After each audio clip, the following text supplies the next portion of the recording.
오늘 말씀 하나님을 만날 준비라고 하는 제목으로 여러분들과 함께 나누려고 합니다. 제가 예전에 다니던 교회에 김 집사님이라는 분이 계셨습니다. 여자 집사님이신데 이 집사님은 지금은 결혼해서 남편 되신 분과 데이트를 하려고 나가려고 하면은 그 전날서부터 하루 종일 여러 가지 준비를 했다고 합니다. 미장원에 가서 머리도 다시 하시고, 또한 무슨 옷을 입을까 고르고, 또한 그 옷을 깨끗하게 잘 정돈하고 다릴 거 있으면 다리고 등등 여러 가지를 그렇게 준비하는데 하루 종일 시간을 보냈다고 합니다. 아마 여러분들도 사랑하는 사람을 만나기 위해서 데이트를 하려고 준비할 때 그만큼의 정성을 예전에 들였었나 그런 생각이 나시는 분이 있는지는 모르겠습니다. 우리 웃고 계시는 분들이 계신데 아마도 그런 예전에 참 싱싱했다고 할까요? 참 참스런 그런 때가 없지 않았나 생각을 해보게 됩니다. 사랑하는 사람을 만난다고 할 때 잘 보이려고 이것저것 가꾸고 준비하는데 그렇게 정성을 들였다고 한다면, 여러분, 하나님을 만나러 나온다고 한다면 우리는 얼마나 더 정성을 들여서 준비하며 하나님을 만나야 하겠습니까? 오늘도 여러분은 예배를 드리기 위해서 이 자리에 나오셨습니다. 날씨도 얼마나 좋습니까? 오레곤에 그 많은 사람들이 칭송하는 그 여름이 되었고, 이렇게 바깥에 나가기 완벽하다고 할 수 있는 이런 날씨에 여러분들은 그곳에 나가지 않고 이 성 예배당에 나와서 이렇게 예배 드리는 것이 얼마나 감사한지 모릅니다. 사랑하는 성도 여러분, 우리가 드리고 있는 이 예배란 무엇일까요? 예배란 무엇일까 한마디로 정의하는 것이 쉽지는 않지만, 간단하게 이야기한다고 하면 예배는 하나님을 만나는 것입니다. 예배란 하나님의 거룩하신 임재 안에 들어가는 것입니다.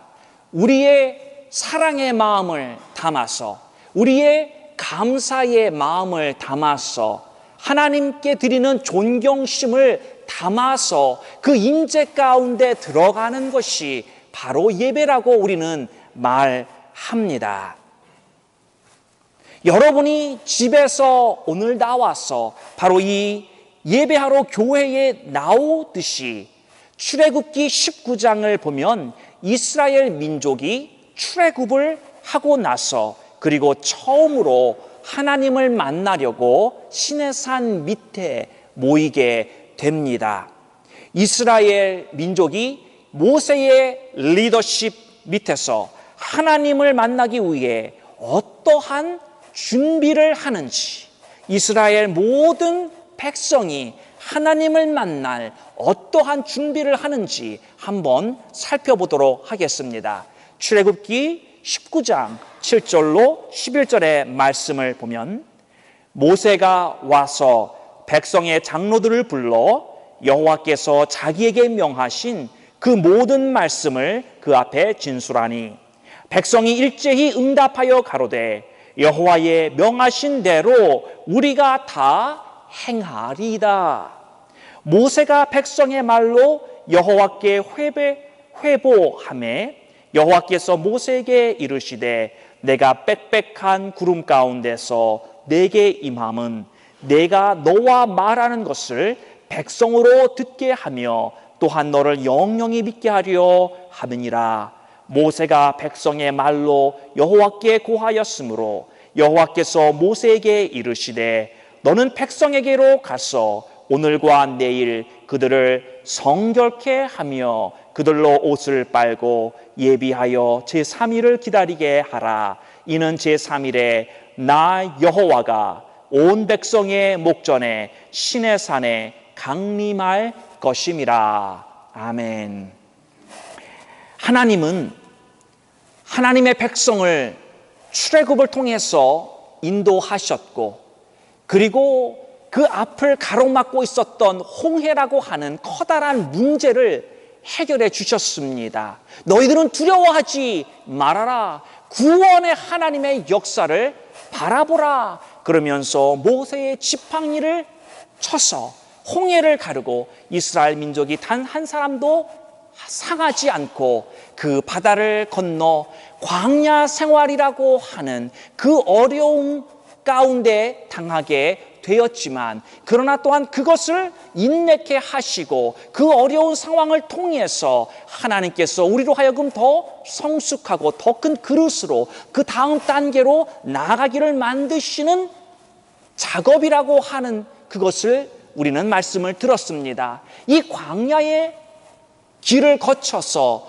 드디어 이스라엘 민족, 이 국가라고 말할 수 있을 만큼 많은 백성이 생겼습니다. 그래서 국가라고 부를 수 있는 이 이스라엘 민족이 가장 처음 믿음의 행위라고 할까요? 믿음의 첫 걸음이라고 할까요? 그 걸음을 어떻게 내딛느냐?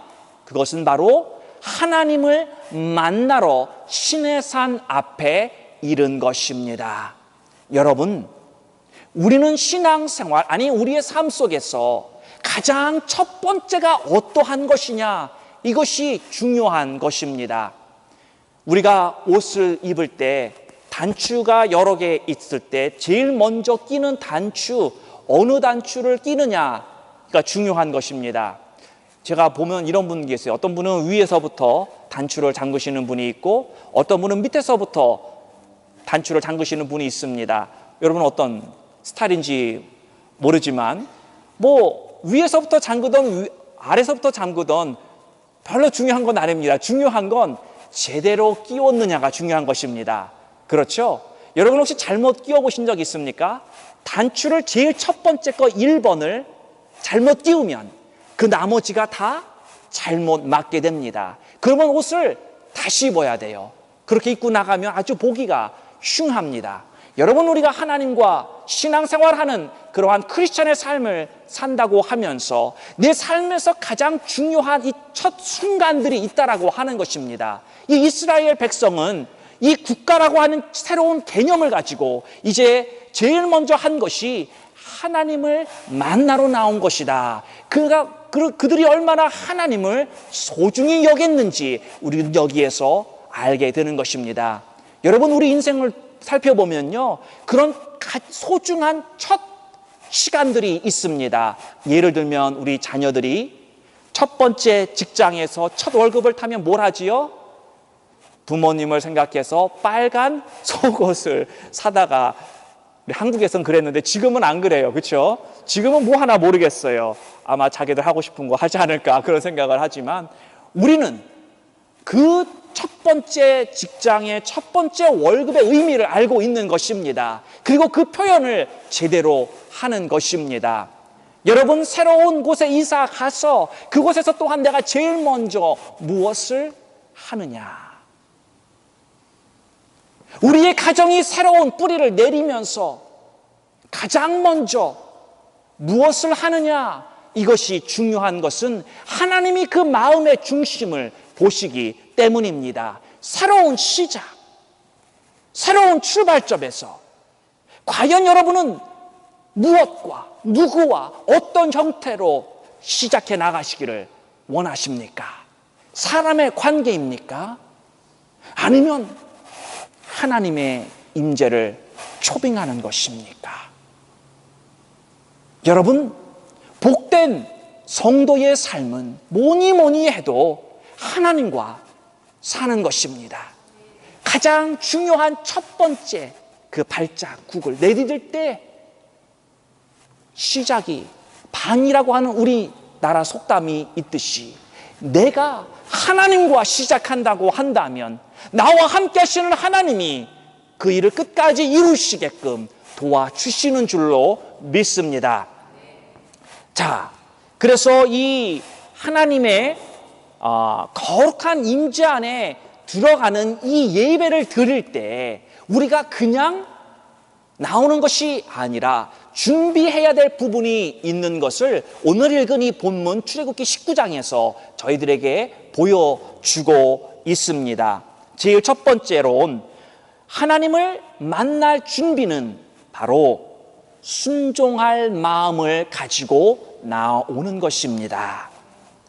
이스라엘 민족 하나님 앞에 예배하러 그 바로에게 제발 우리로 가게 해서 하나님 앞에 예배하게 하라. 모세가 목 아프게 외치지 않았습니까? 드디어 그 날이 이르렀습니다.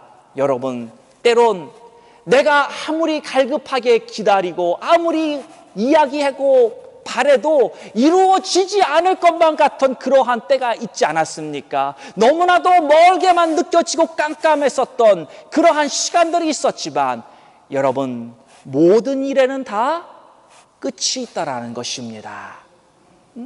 아무리 힘들고 아무리 내가 보이는 길이 없다고 할지라도 아무리 내가 절망 속에 있다고 할지라도 분명히 그것이 끝나는 시간이 온다라는 것입니다.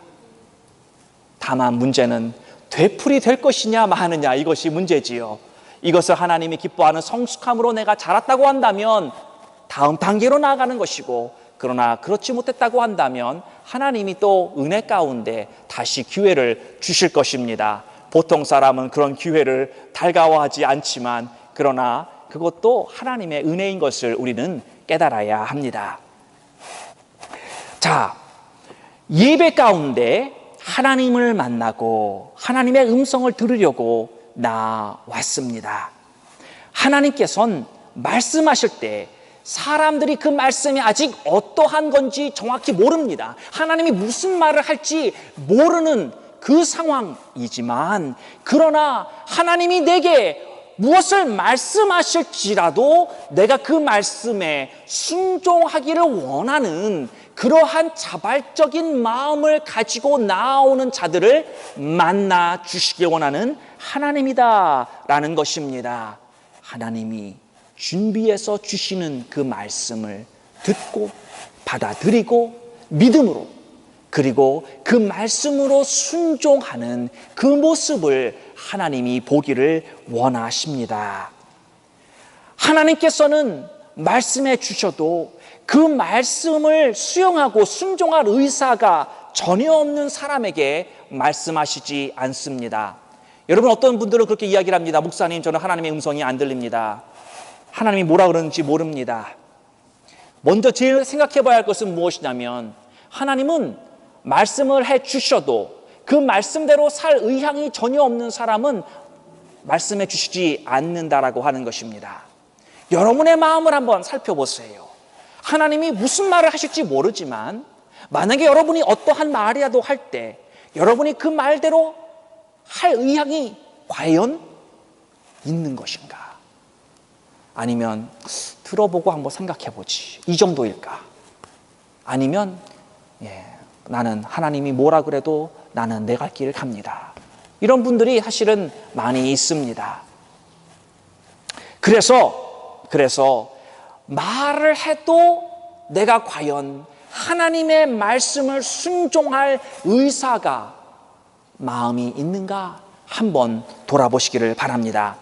오늘 본문 8절의 말씀을 보면 이스라엘 민족이 이렇게 이야기를 합니다. 여호와의 명하신 대로 우리가 다 행하리다.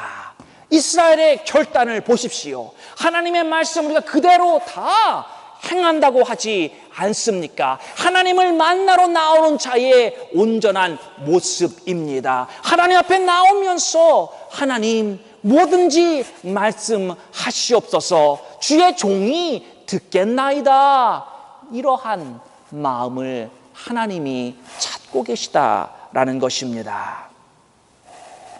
오늘 우리 모두는 하나님께 순종하고자 하는 그러한 기본적인 마음들이 있습니다. 아무리 믿음이 없는 사람도요, 하나님을 따르고 순종하고 픈 그러한 마음이 있다라는 것입니다. 이 시대의 많은 크리스찬들이 하나님의 말씀을 순종을 하는데 그 순종의 모습이 이렇습니다. 첫 번째로는요, 하나님의 말씀이 내 마음에 들어야 순종합니다. 하나님이 하시는 말씀이 내 이성적으로 합당해야지만 순종할 마음이 생기는 거예요. 내가 지금 가지고 있는 나의 생각과 지금 하나님이 말씀해 주시는 것과 맞아 떨어져야지만 순종하길 원한다라는 것입니다.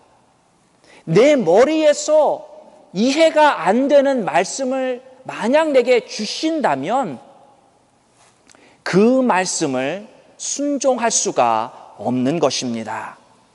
내 생각과 틀리면 순종하지 않는 것이 이 시대를 사는 많은 크리스찬들의 모습입니다. 두 번째 순종의 모습은 내게 위협적인 요소가 없을 때 순종합니다. 하나님이 말씀을 할 때 이것이 내게 어떤 안 좋은 것이 있으면, 내게 위협적인 것이 있으면 그것은 순종하지 않는다라는 것입니다. 하나님의 말씀이 너무 많은 것을 요구할 때 우리는 순종하지 않습니다. 예를 들어서 내게 너무 많은 시간을 요구하시면 싫습니다. 내게 너무 많은 에너지를 요구하시면 순종하고 싶지 않습니다. 내게 너무 많은 헌신을 요구하시면 우리는 돌아섭니다. 적당해야지만 우리는 순종하려고 합니다. 하나님이 너무 많은 것을 요구하시면 안 됩니다. 안전 울타리라고 하는 것이 있습니다. comfort zone, 우리가 편안하게 느끼는 바운더리, 그런 울타리가 있습니다. 하나님의 말씀이 나로 하여금 내가 이 comfort zone, 내가 안전하게 여겨지는 이 울타리 바깥으로 나오는 것이라고 한다면 우리는 그것을 순종해 하고 싶지 않습니다. 왜? 편안한 것이 좋기 때문입니다. 또 나의 명예에 조금이라도 흠집이 갈 것 같으면 아무리 하나님의 말씀이라도 순종하지 않습니다. 마음에 들어야 순종하고 내게 손해되는 것이 없어야 순종하는, 현대를 살고 있는 교회를 다닌다고 하는 크리스찬들의 순종의 모습입니다. 왜 이렇게 살까요? 왜 이러한 모습으로 되었을까요? 이유는 내 안의 자아가 아직도 살아있기 때문입니다. 우리는 십자가를 만나면서 죽음이 무엇이고 생명이 무엇이고 헌신이 무엇이고 포기가 무엇인지 그 십자가를 볼 때마다 우리의 리마인더가 되어서 우리 크리스찬이 사는 삶의 본질의 모습은 바로 이 십자가의 삶이다 라고 하는 것을 우리는 잃어버리고 살기 때문입니다. 우리 안에 있는 자아가 하나님이 주시는 생명의 은혜보다 더 크기 때문입니다. 하나님의 은혜, 흘러나오는 십자가의 은혜가 우리에게 더 충만해야 되는데 그렇지 못하고 내가 원하는 이 자아의 강력함이 이것보다 십자가보다 더 크다라는 것입니다.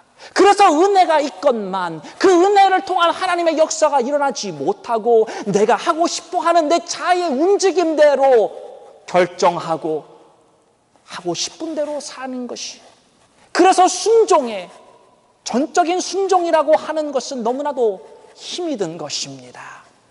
적당해야지. 내 이성적인 판단에 맞아야지. 하나님이 이성적인 것에 벗어나면 도저히 따라갈 수 없는 아주 작은 믿음, 아주 불순한 믿음, 그러한 모습이 되었다라는 것입니다.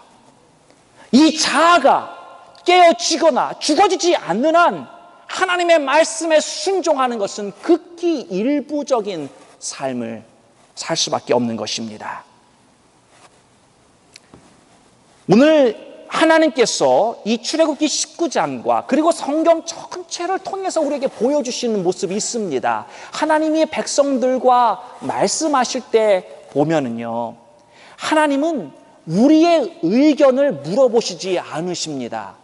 여러분, 하나님과 기도하시며 말씀드릴 때에 하나님이 내게 너에게 무엇을 하여 줄꼬, 뭐 어떤 산신령처럼 나타나서 그렇게 물어보신 적이 있다는 소식을 들어보신 적이 있습니까? 하나님은 우리들의 허락을 구하시는 하나님이 아니다라는 것입니다. 하나님은 우리로부터 이것을 해야 되니 말아야 되니 어떤 이런 승인을 우리로부터 받을 분이 아니다라는 것입니다. 하나님이 우리에게 말씀하시는 것은요, 제안하시는 것이 아닙니다. 하나님의 의견을 우리에게 제시해 주는 것이 아니다라는 것입니다. 하나님의 말씀은 명령입니다. 이 시대에 우리들은 누가 우리들에게 명령하는 거 싫어합니다. 그런데요, 하나님은 그렇게 명령으로 말씀을 하시더라는 겁니다. 왜 하나님은 이렇게 명령으로 말씀하실까요? 저도 모릅니다. 그런데 하나님은 그렇게 말씀하세요. 다만 제가 아는 것은 전지전능하신 하나님께서 그 어떠한 것도 가능하시고 모든 것을 다 아시는 하나님, 지혜도 창조하셨고 가장 지혜로운 분이신 하나님, 또한 나를 사랑하시되 독생자까지 내어주시고 지고 지선을 내게 품으신 그 하나님의 말씀에 내가 순종할 때에 제가 아는 것은 가장 아름다운 결과가 나오더라는 것입니다. 가장 선한 결과가 내가 순종할 때 나오더라는 것입니다. 내가 아무리 생각해도 이걸 순종해서 그러한 결과가 나오리라고 저는 도저히 상상도 하지 못하지만, 그러나 내가 비록 힘들지만 마음에 안 내키지만 그러나 내가 믿음을 선택하고 그래서 내가 포기했을 때 하나님의 주시는 그것은 내가 상상도 할 수 없는 가장 존귀한 것이 되어 있다라고 하는 것입니다. 하나님은 그냥 말씀하세요. 하나님은 이렇게 해라. 너희들이 나한테 예배하러 나오느냐? 순종할 마음을 가지고 나 앞에 나오라고. 하나님은 그냥 그렇게 말씀하십니다.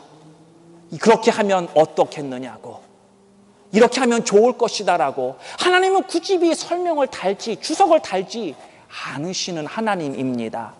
변치 않는 하나님이 과연 성경 수천 년의 기록들을 통해서 보여주신 하나님의 모습이 변할까요?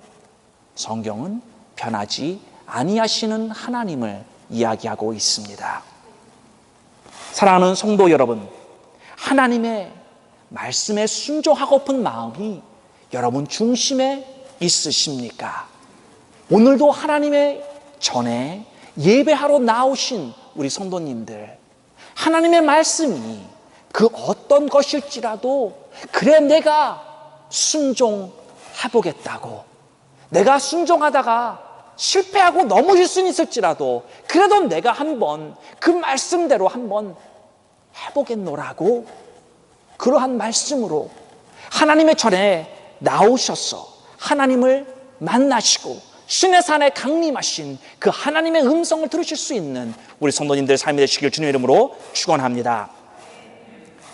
두 번째로는 하나님의 음성을 들으려고 하는 민감함이 있어야 합니다. 하나님을 만나려고 한다면 민감함이 있어야 되는 겁니다. 9절에 보면 이렇게 이야기를 합니다. 여호와께서 모세에게 이르시되 내가 빽빽한 구름 가운데서 내게 임함은 내가 너와 말하는 것을 백성으로 듣게 하기 원합니다. 말씀하고 있습니다. 여러분, 우리는 하나님 앞에 순종하려고 하는 마음뿐만이 아니라 하나님이 말씀하실 때 놓치지 않고 들을 수 있는 민감함이 필요합니다. 하나님이 모세와 이야기할 때에 그 말씀과 그 음성을 듣고 깨달을 수 있는 민감함이 있어야 하는 것입니다.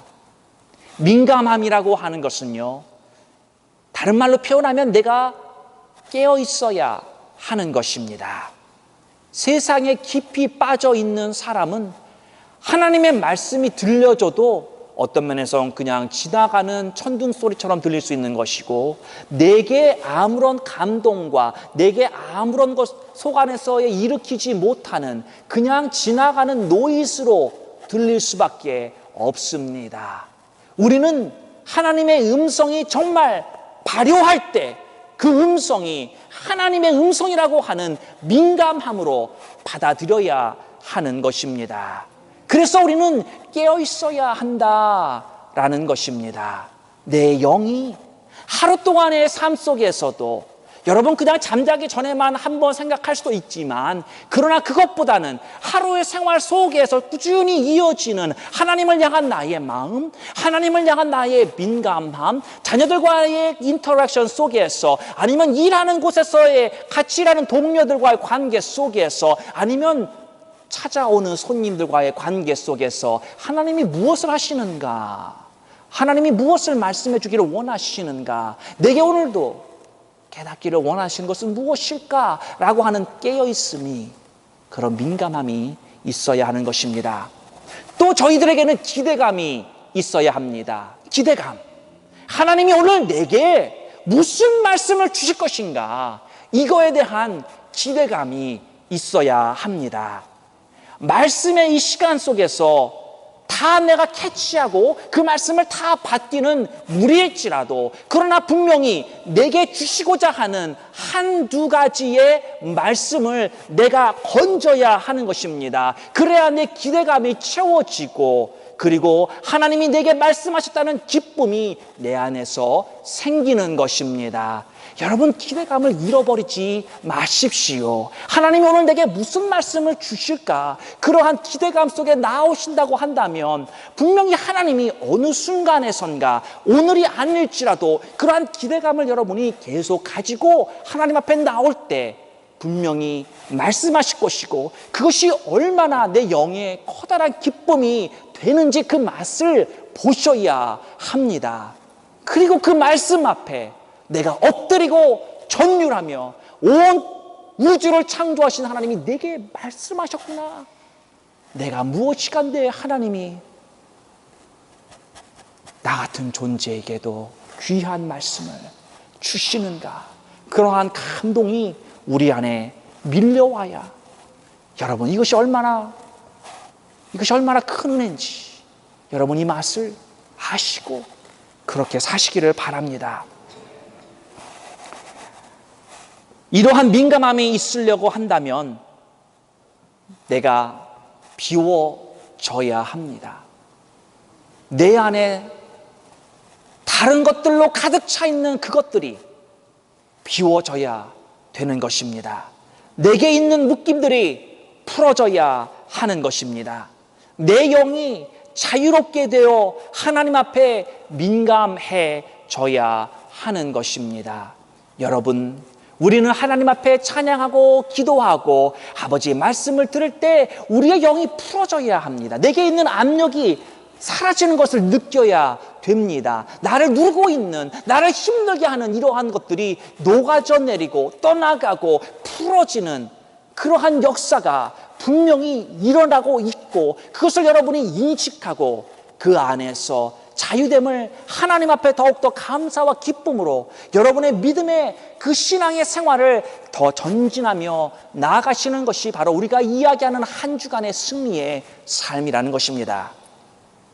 마지막 세 번째, 마음을 성결케 하라. 10절 말씀 보면, 여호와께서 모세에게 이르시되 너는 백성에게로 가서 오늘과 내일 그들을 성결케 하며 그들로 옷을 빨아라.